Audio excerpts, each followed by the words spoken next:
Hello everyone, welcome to my channel. आज मैं frequently asked questions का पार्ट 3 लेकर आई हूँ। पार्ट 1, पार्ट 2 इंटरनेशनल बिजनेस के फ्रीक्वेंटली आस्क्ड क्वेश्चंस का ऑलरेडी अपलोडेड है। ये थर्ड पार्ट है, थर्ड वीडियो है और इसके अंदर मैं क्वेश्चन नंबर 2, 3, 4 डिस्कस कर रही हूँ और क्वेश्चन नंबर 5 भी डिस्कस करेंगे। तो 4 क्वेश्चंस हम इसमें डिस्कस करेंगे और ये क्वेश्चंस बहुत इंपॉर्टेंट है।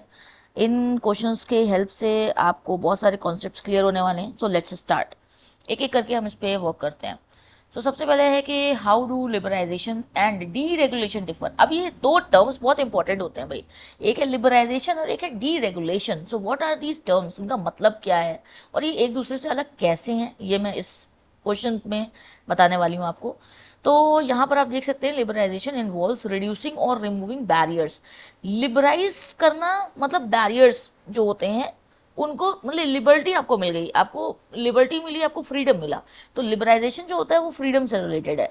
तो किस तरीके के फ्रीडम, जो कि आपको बैरियर्स ट्रेडिंग के समय पे, इन्वेस्टमेंट के समय पे लगाए जा रहे हैं, उनमें आपको छूट मिल रही है, उसे लिबराइजेशन कहते हैं। तो लिबराइजेशन इन्वॉल्व रिड्यूसिंग और removing barriers to trade and investment, making the economy more open and international market.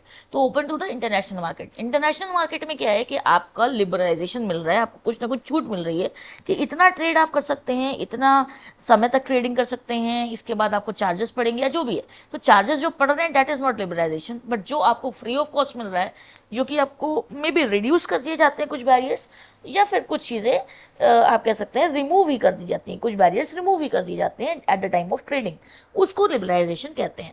अब बात आती है कि डी रेगुलेशन क्या होता है। तो deregulation on the other hand involves reducing और एलिमिनेटिंग गवर्नमेंट रेगुलेशंस।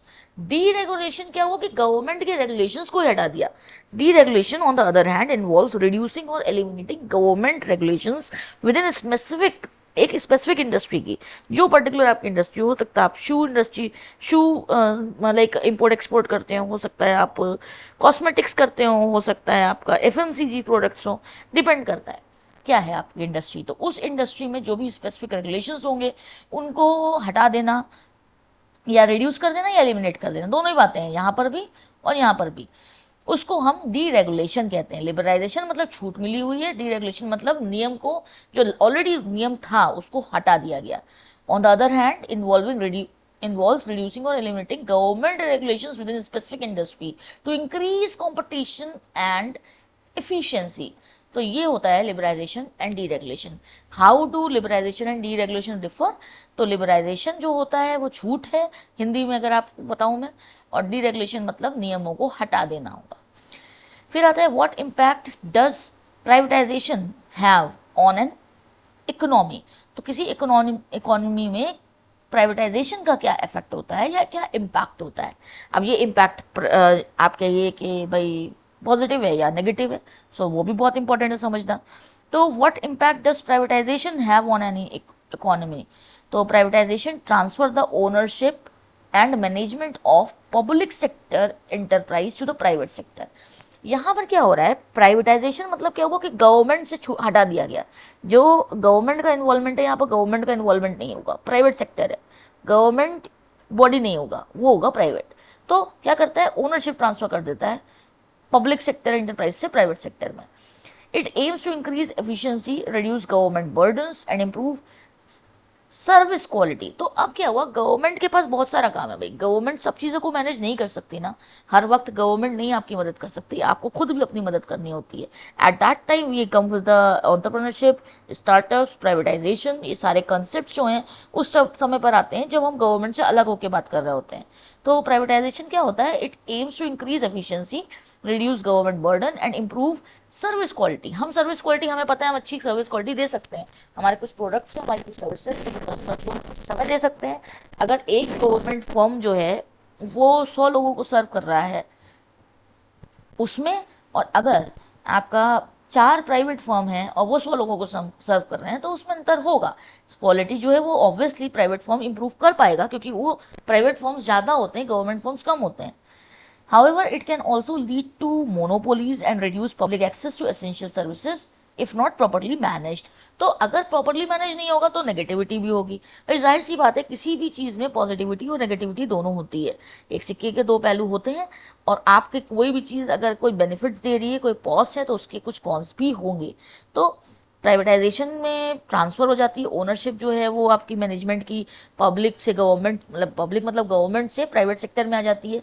अब ये एक पॉजिटिव पॉइंट या न्यूट्रल पॉइंट ले सकते हैं। अब आप कहिए कि इसका पॉजिटिव पॉइंट क्या है कि एफिशिएंसी इंक्रीज हो जाती है, रिड्यूस हो जाता है गवर्नमेंट बर्डन और इम्प्रूव हो जाता है सर्विस क्वालिटी, ये एक पॉजिटिव पॉइंट हो गया। फिर किस तरीके से मोनोपोलीज होने लगती हैं कि वही कंपनीज मोनोपोली करने लगती हैं कि भाई ये मैं बनाती हूँ, ये कंपनी मेरा, ये प्रोडक्ट मेरा है, तो अभी कोई और नहीं बना सकता।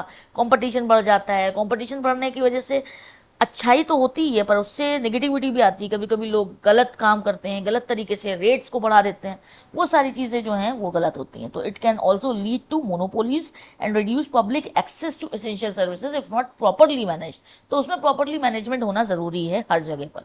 सो what impact does privatisation have on an economy, मैंने उस बारे में आपको बताया।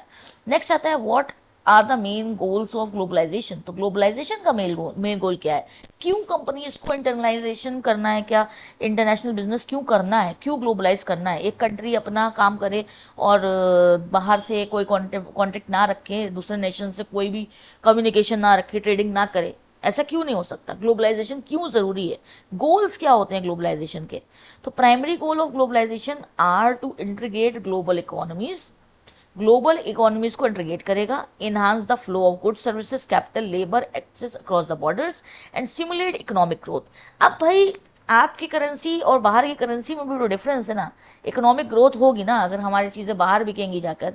तो यहाँ हम 1 रुपये में जो चीज़ बेच रहे हैं वो डॉलर्स में उसका कॉस्टिंग चेंज हो जाएगी, तो कंट्री को फ़ायदा हो रहा है ना। हम अगर ग्लोबलाइज कर रहे हैं तो भाई कंट्री को फ़ायदा हो रहा है, और ग्लोबलाइज करने में कल्चरल डिफरेंसेस भी कम होते हैं। साथ ही साथ कभी भी हम कोई बिजनेस करते हैं, कोई स्टार्टअप करते हैं, कोई कंपनी चलाते हैं, तो उसमें हम बहुत सारे लोगों को काम देते हैं। एम्प्लॉयज जो होते हैं उससे क्या कहते हैं, आप कह सकते हैं इकोनॉमी का ग्रोथ हो रहा है जब हम लोगों को काम दे रहे हैं, तो है ना। तो इन्हांस करता है flow of goods services capital and labour across borders. तो अक्रॉस बॉर्डर भी लेबर जो होते हैं, लोग मिलकर काम कर रहे होते हैं इससे। This is achieved by reducing trade barriers, increasing foreign direct investment and forecasting global corporations. तो क्या हुआ कि हम यहाँ पर रिड्यूस कर रहे हैं ट्रेड बैरियर्स को, ट्रेड बैरियर्स रिड्यूस हो गए। तो बैरियर्स रिड्यूस हो गए मतलब बॉर्डर के बैरियर्स रिड्यूस हो गए, ट्रेडिंग जो है वो एक कंट्री से दूसरी कंट्री में हो जा रही है। इंक्रीज फॉरेन डायरेक्ट इन्वेस्टमेंट्स, और डायरेक्ट इन्वेस्टमेंट्स भी जैसे कि आप स्टॉक्स में अगर आप जानते हो इन्वेस्टमेंट करते हो तो आप यूएस स्टॉक्स होते हैं, डिफरेंट स्टॉक्स होते हैं, है ना। फॉस्टरिंग ग्लोबल कॉपरेशन, तो वो क्या है, वो भी तो सर्विसेज ही है, वो वहाँ से यहाँ नहीं आ रहे हैं, बट उनके स्टॉक्स जो है वो आपको किसी न किसी एप्लीकेशन के थ्रू यूएस के स्टॉक्स वगैरह आप ट्रेड कर पा रहे हैं। या दूसरी कंपनीज हैं, बहुत सी कंपनीज हैं जो वो कंट्री, हमारी कंट्री में भारत में चलिए अगर हम बात करते हैं तो वो सिर्फ और सिर्फ वो भारत में प्रोडक्शन करती हैं, पर वो अपने सेल्स जो है वो फॉरेन में करती हैं, अपने कंट्रीज़ में करती हैं जाके। तो वहाँ पर उनको फ़ायदा होता है उससे, क्योंकि इंडिया में अगर कोई जैसे जो एक्सचेंज रेट है वो डिफरेंस होने की वजह से यहाँ लेबर कॉस्ट कम है। अब उन्होंने ग्लोबलाइजेशन किया, हम ग्लोबलाइजेशन करेंगे तो हम अपने प्रोडक्ट एंड सर्विसेज को दूसरी कंट्री में लेकर जा रहे होंगे। नेक्स्ट क्वेश्चन आता है what are some major economic trends influencing international business today. तो कौन से मेजर ट्रेंड्स हैं, इकोनॉमिक ट्रेंड हैं जो इन्फ्लुएंस करते हैं इंटरनेशनल बिजनेस को आज के लिए। तो अब क्या हो रहा है, आज के टाइम में हमारे पास एआई है, artificial intelligence, machine learning, blockchain technology, बहुत सारी क्रिप्टो करेंसी, बहुत सारी टेक्नोलॉजीज हैं जिससे हम घिरे हुए हैं, है ना। तो ये कहीं ना कहीं बिजनेस को भी इम्पैक्ट करती है, और आप इम्पैक्ट करने के साथ साथ इंटरनेशनल बिजनेस कर रहे हैं, at that time also it is going to be very much like impactful, क्योंकि हर कंट्री में टेक्नोलॉजी का यूज़ डिफरेंट होता है। किस तरीके से हम टेक्नोलॉजी का यूज़ कर रहे हैं वो डिफरेंट है। हम कितना टेक्निकल हैं, इंडियंस कितने टेक्निकल हैं, फॉरेनर्स कितने टेक्निकल हैं, कोई भी कंट्री अलग अलग तरीके से चीज़ों को यूज़ कर रही होती है। तो significant trend include the rise of digital technologies like AI and blockchain which are transforming business operations and global trade.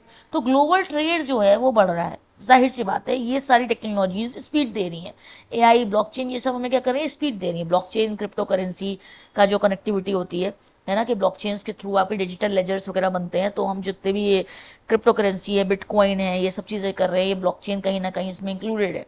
Digital ledgers में ब्लॉकचेन इंक्लूडेड है। एआई, आप दिन भर कहीं ना कहीं आप एआई का यूज़ कर ही रहे होते हैं। फ्लिपकार्ट यूज़ कर रहे हैं आप, जोमेटो यूज़ कर रहे हैं, कुछ भी, हर जगह एआई इनेबल्ड वेबसाइट्स हैं, सब कुछ एआई इनेबल्ड है, यूट्यूब में एआई इनेबल्ड है। तो टेक्नोलॉजी से स्पीड आती है, और स्पीड से जाहिर सी बात है आपका टाइम बचेगा, आपके एफर्ट्स बचेंगे, तो उसमें राइज मिलने वाला है। Significant trend include the rise of digital technologies like AI and blockchain, which are transforming business operations and global trade. Economic shifts towards emerging markets and increasing customer behavior changes also play crucial role. तो ये crucial role play कर रहे हैं, क्योंकि भाई emerging market है और increasing customer behaviour changes, क्यों लोगों के नेचर में और बिहेवियर में चेंजेस आ रहे हैं इस टेक्नोलॉजी की वजह से। और टेक्नोलॉजी का यूज़ करके भी हम अच्छी तरीके से ग्लोबलाइजेशन और इंटरनेशनल बिजनेस कर सकते हैं। These trend require business to adopt swiftly to remain competitive. तो क्या है कि आपके साथ एक आप अकेली कंपनी नहीं है, 10 कंपनियां हैं जो आप जैसे प्रोडक्ट्स बना रही हैं, और आपको इस चीज़ का ध्यान रखना होता है कि आप जो कर रहे हैं वो दूसरी कंपनी के कंपटीशन को ध्यान में रख के चलना पड़ता है, नहीं तो आप पीछे रह जाएंगे। और जो ट्रेंड्स हैं उनके हिसाब से चलना होता है, क्योंकि सभी कंपनीज एआई, एमएल और ये सारी चीज़ों का यूज़ कर ही रही हैं। सो आई होप आपको ये 3 क्वेश्चंस क्लियर होंगे। अगर आपके कोई भी डाउट्स हों, 4 क्वेश्चंस एक्चुअली 2, 3, 4, 5 4 क्वेश्चंस मैंने इस वीडियो में डिस्कस किए। आई होप आपको वो समझ में आया होगा। आपकी कोई डाउट्स हो, कोई क्वेरीज हो, कोई पर्टिकुलर टॉपिक हो जिस पर आप चाहते हैं कि मैं आपके लिए वीडियो लाऊं, उस टॉपिक को एक्सप्लेन करूं, तो आप उसको ज़रूर से कमेंट सेक्शन में बताएं। अपने क्वेरीज को कमेंट सेक्शन में पोस्ट करें। डिस्क्रिप्शन को बिल्कुल चेक करते रहिएगा, क्योंकि डिस्क्रिप्शन में आपको रिलेटेड वीडियोस, साथ ही साथ ब्लॉग पोस्ट और फ्री ई बुक्स के लिंक्स मिलते हैं।